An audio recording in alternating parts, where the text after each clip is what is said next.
Hello दोस्तों, स्वागत है आपका हमारे यूट्यूब चैनल पर जिसका नाम है ऑफलाइन गुरुजी। दोस्तों, आज आपके लिए लेके आया एक बढ़िया सा क्वेश्चन सीरीज लेके आया हूँ। 25 क्वेश्चन का उम्मीद करते हैं आप इसको क्रैक करेंगे, 25 में 25 नंबर लाएंगे। अगर आप अपने से कर रहे हो तो हमें बताइएगा कि आपका कितने क्वेश्चन सही हुए। दोस्तों, आज जो है मेरा ये चैनल है ऑफलाइन गुरुजी, तो आप इसको क्या करिएगा, सब्सक्राइब कर लीजिएगा। मेरे चैनल को सब्सक्राइब कर लीजिएगा, मेरे वीडियोज़ को अधिक से अधिक लाइक करिएगा, शेयर करिएगा। ये इससे मुझे मोटिवेशन मिलता है, मैं आपके लिए और अच्छे से अच्छा कंटेंट लेके आता रहूँगा। ठीक है, फिर आइए शुरू करते हैं। दोस्तों, अगर यहाँ पे देखा जाए वायुमंडल की सबसे निचली परत को क्या कहते हैं, सबसे निचली परत, तो पहले तो आप एक धरती बना लीजिए। ठीक है, धरती के बाद अगर देखा जाए तो यहाँ पे आपको क्षुभ मंडल मिल जाएगा, जिसको अंग्रेजी में ट्रोपोस्फियर कहते हैं। इसके ऊपर आपको संताप मंडल मिल जाएगा, है ना। फिर इसके ऊपर आपको क्या मिलेगा, संताप मंडल के ऊपर आपको आयन मंडल मिलेगा, और आयन मंडल के ऊपर आपको क्या मिलेगा, बहिर्मंडल मिलेगा। ठीक है, तो आप यहाँ पे देख रहे हैं सबसे नीचे आपको क्या मिल रहा है, क्षुभ मंडल। क्षुभ मंडल की जो मोटाई होती है धरती से वो कितनी होती है, 0 से 18 किलोमीटर होती है, 0 से 18 किलोमीटर। फिर समताप मंडल की बात किया जाएगा तो वो 18 से 50 होता है। फिर आयन मंडल की बात किया जाएगा तो 50 से 640 किलोमीटर होता है। ठीक है, और फिर जो है 640 से अनंत होता है। कौन सा, एक्सोस्फीयर, बहिर्मंडल जिसको कहा जाता है।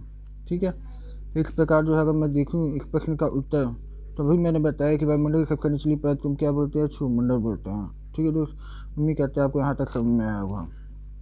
तो चलिए अगला क्वेश्चन, पृथ्वी को 1 डिग्री देशांतर घूमने में कितना समय लगता है। आपको पता है कि पृथ्वी क्या है, गोल है, और जब पृथ्वी गोल है तो 24 घंटे में क्या करती है, 360 डिग्री घूम जाती है ना। 24 घंटे में 360 डिग्री घूम जाती है। तो अगर 1 घंटे की बात की जाए तो 360/24, 12 की पार पड़ते हैं, 12 दूनी 24, 12 24, 36, 30 बार में 1 से कट गया 15 बार में। यदि आपके एग्जाम में क्वेश्चन आए कि धरती जो है 1 घंटे में कितना घूम जाती है, तो आप बताइए सर 1 घंटे में तो ये 15 डिग्री घूम जा रही है। क्या बताओगे दोस्त, 1 घंटे में 15 डिग्री घूम जा रही है। तो उसने पूछा कि 1 डिग्री कितना घूमेगी, तो पहले तो 1 घंटे में इतना घूम रही है। ठीक है, तो अब देखते हैं 1 घंटे में कितना घूम रही है, 15 डिग्री, और 1 घंटे में आपको पता है कितना होता है, 60 मिनट। 60 मिनट जब 15 डिग्री में घूम रही है तो 1 डिग्री कितने में घूमेगी, तो 60/15 हो जाएगा। 15 का पहाड़ा पा लीजिए, 15 29 3 45 चौके 60, यानी कि 1 डिग्री में जो है वो 4 मिनट घूम जाएगी। ठीक है, तो इसलिए जो है इस प्रश्न का जो उत्तर होगा, पूछ रहा है कि पृथ्वी को 1 डिग्री घूमने में, 1 डिग्री देशांतर घूमने में कितना समय लगेगा, तो आप इसका उत्तर 4 टिक मारिएगा ना, 4 मिनट टिक मारिएगा। ठीक है, चलिए अगले क्वेश्चन पूछते हैं, प्लास्टर ऑफ पेरिस किसे कहते हैं। दोस्तों, अगर प्लास्टर ऑफ पेरिस कहा जाए तो पहले तो देख लेते हैं, 4 ऑप्शन है। प्लास्टर ऑफ पेरिस तो जिप्सम को कहते हैं। चूना का पत्थर का फार्मूला होता है CaCO3। ब्लीचिंग पाउडर का फार्मूला होता है CaOCl2, जिसको कैल्शियम हाइपोक्लोराइड भी कहते हैं। बूझा हुआ चूना, अगर बूझा हुआ चूना बोल रहा है यानी कि आपने उसमें क्या कर दिया, पानी डाल दिया, तो कैल्शियम हाइड्रोक्साइड हो जाएगा। ठीक है, अब आता है जिप्सम। जिप्सम का फार्मूला क्या होता है, तब देख लेते भाई जिप्सम का फार्मूला क्या होता है। तो अगर जिप्सम का फार्मूला देखा जाए तो ये कैल्शियम सल्फेट ट्वाइस H2O होता है। अब सवाल होता है कि ये बनता कैसे है, तो उसके लिए हमको क्या लेना होता है, प्लास्टर ऑफ पेरिस जो है जिप्सम से बनता है। तो जिप्सम का फार्मूला ये होता है, ये बनता कैसे है, तो आप क्या करोगे ना कि यहाँ पे कैल्शियम सल्फेट ½ H2O ले लोगे। ठीक है, और इसमें जो है 3/2 H2O मिलाना पड़ेगा आपको। तो जब 3/2 H2O मिलाओगे तो ये आपका क्या बन जाएगा, जिप्सम बन जाएगा।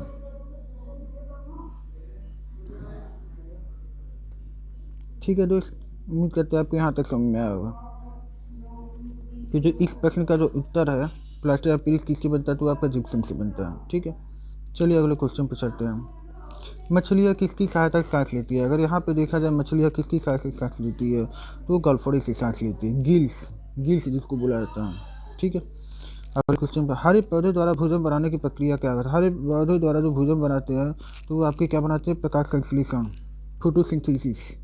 फोटोसिंथेसिस की मदद से जो है सूर्य का प्रकाश ले करके जो है हरे पौधे अपना भोजन बनाते हैं।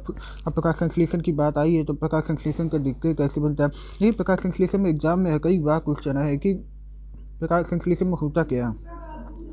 तो आप क्या करोगे कि सर ये 6 CO2 होता है, 12 H2O होता है, सूर्य का प्रकाश पाता है H, तो कार्बोहाइड्रेट बना लेता है 6H12O6 और प्लस 6 ऑक्सीजन देता है।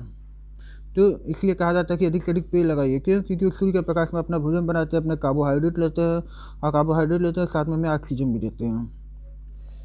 तो आप यहाँ देख रहे हो कि H मतलब क्या है, इसका जो H मतलब सूर्य का प्रकाश पा रहा है, तो सूर्य के प्रकाश से वो क्या कर रहा है, केमिकल एनर्जी, यानी कि सूर्य के प्रकाश से जो है इसको कह सकते हैं आप लाइट एनर्जी को एक केमिकल एनर्जी में कन्वर्ट करता है। ठीक है, यहाँ तक समझ में आ गया। अब दूध से क्रीम अगर जो बनता है तो उसके लिए देखिए 4 ऑप्शन दिया है, गुरुत्वाकर्षण, केंद्रीय बल, विद्युत बल और केंद्रीय बल। ठीक है, तो अगर मैं इस ऑप्शन को देखना चाहूँ तो इसमें गुरुत्वाकर्षण बल भी नहीं होगा, अभी केंद्रीय बल भी नहीं होगा, विद्युत बल भी नहीं होगा। यहाँ पे अब केंद्रीय बल होता है। जो वॉशिंग मशीन में जो कपड़े धोवाई होती है वो भी जो है अब केंद्रीय बल के बेसिस पे काम करता है। ठीक है दोस्तों, यहाँ तक समझ में आ गया। रिजर्व बैंक ऑफ इंडिया का जो हेड क्वार्टर है वो कहाँ पे है, तो रिजर्व बैंक ऑफ इंडिया का हेड क्वार्टर मुंबई में है। दोस्तों पूछा जाता है एग्जाम में, कई बार क्वेश्चन आता है कि बैंकों का बैंक किसे कहते हैं, बैंकों का बैंक किसे कहते हैं, तब भी आप बताओगे सर तो RBI कहते हैं। फिर कहेगा कि रिपो रेट कौन जारी करता है, तो आप बताओगे सर रिपो रेट भी मुंबई जारी करता है। ठीक है, रिजर्व बैंक ऑफ इंडिया की स्थापना कब हुई थी, रिजर्व बैंक ऑफ इंडिया की जो स्थापना हुई थी वो अप्रैल 1935 में हुई थी, अप्रैल 1935 में हुई थी। इसके पहले चेयरमैन कौन थे, इनके पहले चेयरमैन था ओ स्मिथ। अगर पूछा जाए जब देश आज़ाद हुआ उस समय पहला जो रिजर्व बैंक ऑफ इंडिया का गवर्नर था वो कौन था, तो आप बताओगे सर उस समय तो षटमुखम सिटी थी। कौन थी? षटमुखम सिटी। ठीक है दोस्त, उम्मीद करते हैं आपको यहाँ तक समझ में आया होगा। चलिए फिर अगले क्वेश्चन पर चलते हैं। किसे सीमांत गांधी कहा जाता है? भाई सीमांत गांधी को अगर देखा जाए तो सीमांत गांधी जो है खान अब्दुल गफ़ार खां को कहा जाता है।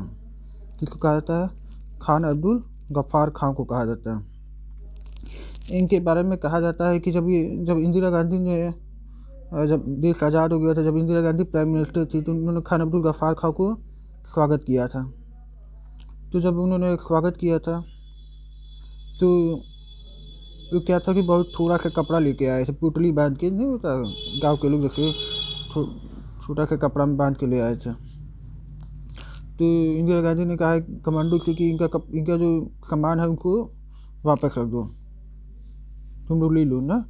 तो फिर जो है खान अब्दुल गफ़ार खान साहब ने कहा कि तुमने तो मेरे से भारत छीन लिया, अब क्या ये सामान भी छीनोगी। तो कहने का मतलब है खान अब्दुल गफ़ार खान बहुत अच्छे आदमी थे। ठीक है दोस्त, विश्व का सबसे बड़ा द्वीप कौन सा है? अगर विश्व का सबसे बड़ा द्वीप बोला जाए तब तो ये ग्रीनलैंड होगा। विश्व का सबसे बड़ा द्वीप पूछा जाए तो वो ग्रीनलैंड होगा। ठीक है दोस्त, उम्मीद करते हैं यहाँ तक। चलिए अगले क्वेश्चन पर आता है। स्वतंत्र भारत के प्रथम राष्ट्रपति कौन था? अगर स्वतंत्र भारत के प्रथम राष्ट्रपति की बात की जाए तो स्वतंत्र भारत के प्रथम राष्ट्रपति जो थे वो डॉक्टर राजेंद्र प्रसाद थे। राजेंद्र प्रसाद की बात कौन थी? डॉक्टर सर्वपल्ली राधाकृष्णन, वही डॉक्टर सर्वपल्ली राधाकृष्णन जिनकी जो जन्मदिन था 5 सितंबर को हम लोग क्या करते हैं, टीचर्स डे के रूप में मनाते हैं। ठीक है, उसके बाद कौन थे? डॉक्टर जाकिर हुसैन आए, डॉक्टर जाकिर हुसैन आए। तो उसके बाद कौन आया? वीवी गिरी आए। वीवी गिरी के बाद कौन आया? फ़खरुद्दीन अली अहमद आए। ठीक है दोस्त, कौन आया? फ़खरुद्दीन अली अहमद आया। ठीक है, उम्मीद करते हैं यहाँ तक समझ में आया होगा। इसके बाद कौन आए? नीलम संजीव रेड्डी आए। उसके बाद कौन आए? इस तरीके से जो है आप एकदम सिंपल से याद कर सकते हैं कौन सा राष्ट्रपति कब कब आया। ठीक है, फ़खरुद्दीन अली अहमद। तो एग्जाम में क्वेश्चन आता है कि कौन से ऐसे राष्ट्रपति थे जिनकी मृत्यु जो है राष्ट्रपति पद पर रहते हुए हुई। तो आप बताओ सर, एक तो पहले थे डॉक्टर जाकिर हुसैन, डॉक्टर जाकिर हुसैन, फिर दूसरे थे फ़खरुद्दीन अली अहमद, फखरुद्दीन अली अहमद, ये वही राष्ट्रपति थे जिनके कार्यकाल में जो है इंदिरा गांधी ने क्या लगाया था, इमरजेंसी लगाई थी। काली मिट्टी किस फसल के लिए सर्वाधिक उपयुक्त है? काली मिट्टी को रेगुर मिट्टी भी कहा जाता है, रेगुर मिट्टी भी कहा जाता है। इस मिट्टी का जो रासायनिक नाम है वो क्या है? टिटनी फेरस मैग्नेटाइट, ऐसे कुछ है, ठीक है। इस मिट्टी को जो है जीती हुई मिट्टी कही जाती है। इस मिट्टी पे जो है, इस मिट्टी में क्या होता है? आयरन होता है और क्या होता है? मैग्नीशियम होता है, प्रचुर मात्रा में यही होता है, ठीक है। फिर अगर इस क्वेश्चन का उत्तर देखा जाए, ये सबसे मिट्टी काली जो मिट्टी है, इसको कपासी मिट्टी जिसको कहा जाता है, वो सबसे ज़्यादा कहाँ पाया जाता है? तो महाराष्ट्र के एरिया में पाया जाता है, ठीक है दोस्त। यहाँ तक आपको समझ में होगा। फिर चलिए इस प्रश्न का जो उत्तर होगा वो क्या होगा? कपास होगा। अगले क्वेश्चन पे चलते हैं। कौन सा विदेशी आक्रमणकारी कोहिनूर हीरा व मयूर सिंहासन लूट कर अपने साथ स्वदेश ले गया? तो अगर इस प्रश्न का उत्तर देखा जाए तो वो नादिर शाह था। कब आया था? मोहम्मद शाह रंगीला जो मुगल शासक था, उसके समय में ये सब लूट करके चला गया था, नादिर शाह। चलिए फिर अगले क्वेश्चन पर चलते हैं। भारत में सबसे पुरानी पर्वत श्रृंखला कौन सी है? भाई सबसे पुरानी अगर पूछे तो आप क्या मारिएगा? अगर सबसे पुरानी अगर पूछिए तो आप इस प्रश्न का उत्तर जो है वो आप अरावली मारिएगा, ठीक है दोस्त। उम्मीद करते हैं आपको यहाँ तक समझ में आ गया होगा। चलिए फिर अगले क्वेश्चन। धरती के तल पर कितने % पानी होता है? अगर धरती के तल पर देखा जाए तो लगभग जो है 71% क्या है? पानी है। 71% अगर पानी हो गया तो फिर ज़मीन कितना है? ज़मीन आपका 29% हो गया, ठीक है दोस्त। उम्मीद करते हैं आपको समझ में आ गया दोस्त। ये सारे क्वेश्चन इंपॉर्टेंट है, मजाक में हल्के में मत लीजिएगा, ये क्वेश्चन सब इंपॉर्टेंट है। नहीं आता है तो लिख लीजिए, अगर आता है तो अच्छी बात है। चलिए, भारत की सबसे लंबी स्थलीय सीमा क्या है? अगर भारत की सबसे लंबी स्थलीय सीमा की बात की जाए तो सबसे लंबी स्थली क्या है? बांग्लादेश है। बांग्लादेश से भारत का क्या लगता है? 4096 किलोमीटर अपना बाउंड्री शेयर करता है, ठीक है। अब पूछा जाता है कि 3 ओर से बांग्लादेश से कौन घिरा? तो आप बताओ सर ये तो त्रिपुरा घिरा है, ठीक है। फिर पूछा जाए कि नहीं बताओ कि जो है बांग्लादेश से कौन कौन जो राज्य है वो सीमा बनाते हैं?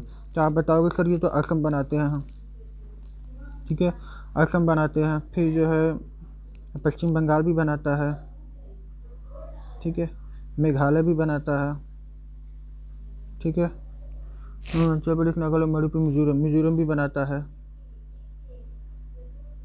ठीक है। ये गया और त्रिपुरा तो रखता ही भाई। तीनों तरफ से कौन घिरा है? त्रिपुरा जो है बांग्लादेश से 3 तरफ से घिरा हुआ है, ठीक है। उम्मीद करते हैं आपको यहाँ तक समझ में आ गया होगा दोस्त। अगर देखा जाए तो बांग्लादेश का जो बाउंड्री जो सबसे पहला देखो सबसे बड़ा का क्यों बना है? तो बांग्लादेश बनाता है।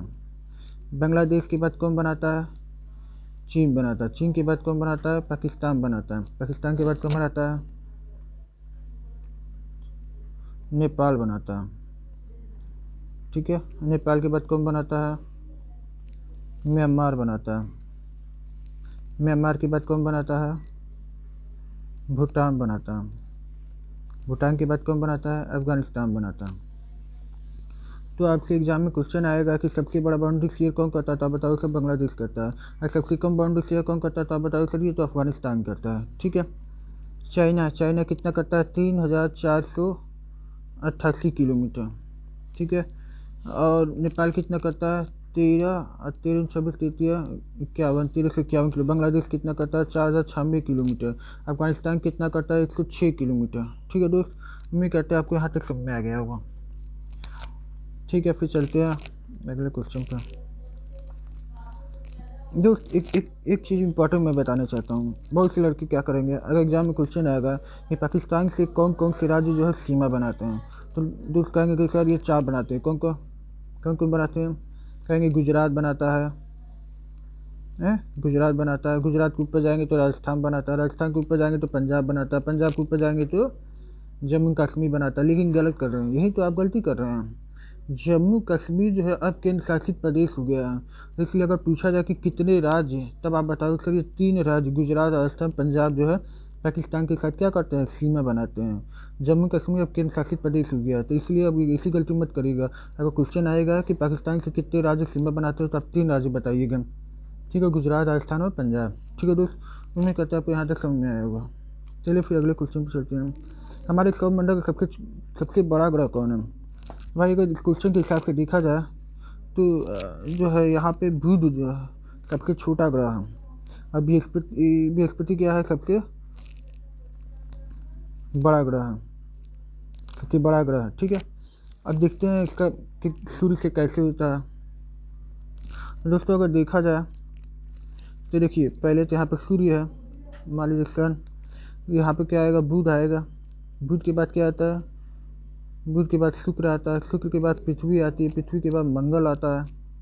मंगल के बाद बृहस्पति आता है। बृहस्पति के बाद क्या आता है, बुध, शुक्र, पृथ्वी, मंगल, बृहस्पति। बृहस्पति के बाद शनि आता है। शनि के बाद अरुण आता है। अरुण के बाद वरुण आता है। ठीक है दोस्त, तो सबसे नज़दीक कौन है, बुध। बुध के बाद कौन है, शुक्र। शुक्र के बाद कौन है, पृथ्वी। पृथ्वी के बाद कौन है, मंगल। मंगल के बाद कौन है, बृहस्पति। बृहस्पति के बाद कौन है, शनि। शनि के बाद कौन है, अरुण। अरुण के बाद कौन है, वरुण। ठीक है, अगर इंग्लिश में देखा जाए तो जो बुध है, बुध को मरकरी कहते हैं, शुक्र को वीनस कहते हैं, पृथ्वी को अर्थ कहते हैं, मंगल को मार्स कहते हैं, बृहस्पति को जुपिटर कहते हैं, शनि को सटर्न कहते हैं, इसको तो यूरेनस कहते हैं, इसको नेपट्यून कहते हैं। ठीक है दोस्त, उम्मीद करते हैं आप अच्छे से समझ रहे होंगे कि मैं क्या बताना चाह रहा हूँ। ठीक है, तो दोस्तों अगर क्वेश्चन आता है कि पृथ्वी ग्रह किसे कहते हैं, तो ये जो 4 ग्रह शुरू के हैं ना, इनको हम पृथ्वी ग्रह कहते हैं। और ये जो आखिरी के 4 ग्रह हैं, इनको हम बृहस्पति ग्रह कहते हैं। ठीक है, क्योंकि इनकी प्रॉपर्टी जो है पृथ्वी से मिलती जुलती है, इसलिए इन चारों को क्या कहते हैं, पृथ्वी ग्रह कहते हैं। इनके चारों को, ये चारों का बृहस्पति से मिलती जुलती प्रॉपर्टी होती है, इसलिए इनको क्या बोलते हैं, बृहस्पति ग्रह कहते हैं। इन्हीं के बीच में क्या होता है, क्षुद्र ग्रह होता है। इन्हीं के बीच में क्या होता है दोस्त, क्षुद्र ग्रह होता है। बहुत छोटे छोटे जो है, बहुत छोटे छोटे जो है पिंड टाइप के वहाँ पे बहुत सारे मिल जाते हैं। ठीक है, चलिए फिर अगले क्वेश्चन पर चलते हैं। किस नदी को बिहार का सूप कहा जाता है? ये तो फेमस क्वेश्चन है। ये तो बिहार का सूप जो है कोसी नदी को कहा जाता है। बंगाल का सूप किसे कहा जाता है, दामोदर नदी को कहा जाता है। असम का सूप किसे कहा जाता है, ब्रह्मपुत्र नदी को कहा जाता है। ठीक है, तो कोसी नदी के बारे में कहा जाता है कि कोसी नदी जैसे मान लीजिए जल लेके आ रही है, जैसे जल लेके आ रही है, बीच में हम क्या कर देते हैं कि मिट्टियाँ जो है इतना बहुत सारा जमा कर देती है, मिट्टियाँ बहुत सारा जमा कर देती है, बहुत सारा जमा कर देते हैं। पानी का लेवल क्या हो जाता है, ऊपर उठ जाता है। जब पानी का लेवल ऊपर उठ जाता है तो और गौवा को जो है लेके चली जाती है, शिकार कर लेती है। ठीक है, तो और जो नदी के आसपास क्षेत्रों में बहुत ढेर सारा क्या हो जाता है, बाढ़ आ जाता है। ठीक है दोस्त, उम्मीद करते हैं आपको समझ में आएगा। गैस सिलेंडर में गैस लीकेज का पता लगाने के लिए हम कौन सा गंध प्रयुक्त करते हैं? तो इसका उत्तर होगा इथाइल मर्केप्टेन। दोस्तों इथाइल मर्केप्टेन का जो फार्मूला होता है वो होता है C2H5SH। यानी कि पूछा जाता है कि इसमें कौन सा होता है, तो इसमें आप बताओ सर, इसमें तो स्पेशली सल्फ़र पाया जाता है। यही सल्फ़र जो है हमको बता देता है कि अरे यार तो गैस लीक कर रहा है, गैस महक रहा है ना। तो इथाइल मर्केप्टेन इसका उत्तर होगा। इसका फार्मूला होता है C2H5SH। ये क्या है, सल्फ़र है। वायुमंडल में सबसे अधिक कौन किस गैस की प्रतिशतता ज़्यादा है? तो वायुमंडल में भैया नाइट्रोजन सबसे ज़्यादा है। नाइट्रोजन के बाद ऑक्सीजन है। अगर नाइट्रोजन की बात किया जाए 78% तो नाइट्रोजन है। ऑक्सीजन आपका 21% है। कार्बन डाइऑक्साइड आपका 0.03% है।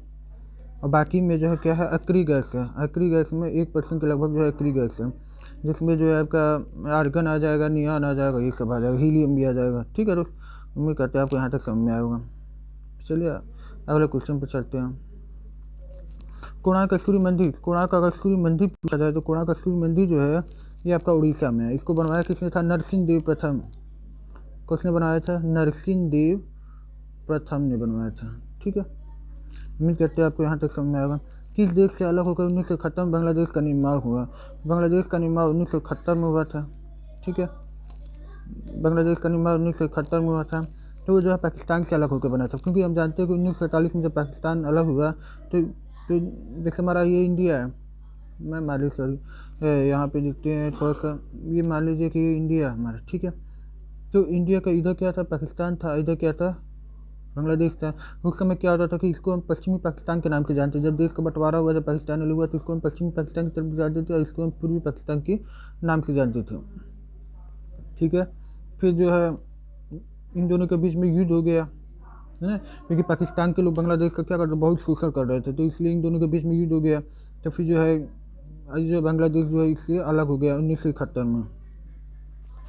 ठीक है दोस्त, उम्मीद करते हैं आपको यहाँ तक समझ में आया होगा। चलिए फिर तब अगले क्वेश्चन पर चलते हैं। कंप्यूटर भाषा में WWE का अर्थ क्या है? तो अगर WWE का अर्थ देखा जाए तो देखियो, पहला ऑप्शन तो वाइल्ड वेब वर्ल्ड, ये तो गलत हो जाएगा। वेब वर्ल्ड वाइड भी गलत हो जाएगा, ये भी गलत हो जाएगा, ये सही है। देखिए WWE का पूरा नाम जो होता है वो क्या होता है? World wide web, world wide web. ठीक है दोस्त, वर्ल्ड वाइड वेब होता है। ठीक है, उम्मीद करते हैं आपको यहाँ तक समझ में आया होगा। 1 किलोबाइट में कितने बाइट होते हैं? दोस्तों अगर देखा जाए तो एग्जाम में कई तरीके से क्वेश्चन आता है। एक बाइट में पहले पूछ देगा कितने बीट होते हैं, तो आप बताओ करीब तो 8 बीट होते हैं। फिर पूछा जाएगा दोस्त कि अब बाइट से ऊपर आइए, 1 किलोबाइट, 1 किलोबाइट में 1024 बाइट। ठीक है, फिर अब किलोबाइट से ऊपर आएंगे तो 1 MB होगा, 1 MB में 1024 किलोबाइट। फिर अगर 1 GB बोला जाए, 1 GB में क्या होगा? 1024 MB। ठीक है, फिर अगर 1 टेराबाइट पूछा जाए, 1 टेराबाइट में 1024 क्या हो जाएगा? GB। ठीक है, यहाँ तक उम्मीद करते हैं आपको समझ में आया होगा। चलिए फिर अगले क्वेश्चन पर चलते हैं। भारतीय राष्ट्रीय कांग्रेस के 1929 के ऐतिहासिक अधिवेशन की अध्यक्षता किसने की थी? तो इसका उत्तर तो भाई ये हो जाएगा जवाहरलाल नेहरू। जवाहरलाल नेहरू ने क्या किया था? रावी नदी के किनारे जो है, रावी नदी के किनारे जो है कांग्रेस का ये सम्मेलन हुआ था। तो उस समय क्या किए थे कि उन्होंने जो है रावी नदी जो है रावी नदी लाहौर के किनारे पड़ती है ना, ये लाहौर में अधिवेशन हुआ था।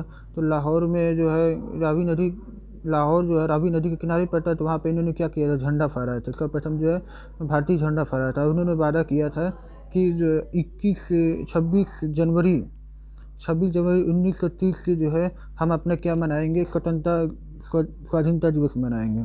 ठीक है दोस्त, इसलिए जो इसको ऐतिहासिक अधिवेशन कहा जाता है। ठीक है दोस्त, उम्मीद करते हैं आपको यहाँ तक समझ में आएगा। चलिए फिर अगले क्वेश्चन चलते हैं। केंद्रीय असेंबली में बम फेंकने वाले भगत सिंह का साथी कौन था? भगत सिंह, देखिए भगत सिंह गए थे और भगत सिंह के साथ बटुकेश्वर दत्त गए थे। उन्होंने क्या किया था? खाली बेंच पे जो है बम फेंक दिया था। और फिर उन्होंने जो से कहा भी था कि हम जो है यहाँ मारने के लिए नहीं आए, बल्कि बहरे कानों को आवाज़ देने के लिए आए हैं। ठीक है, क्योंकि वहाँ पे जो है उस समय क्या हो रहा था कि पब्लिक सेफ्टी बिल पास हो रहा था। पब्लिक सेफ्टी बिल जो है उस समय क्या हो रहा था? पास हो रहा था। उसी समय जो है भगत सिंह और बटुकेश्वर दत्त ने आकर के उसमें बम फेंक दिया था केंद्रीय असेंबली में। ठीक है दोस्तों, उम्मीद करते हैं आपको यहाँ तक समझ में आया होगा।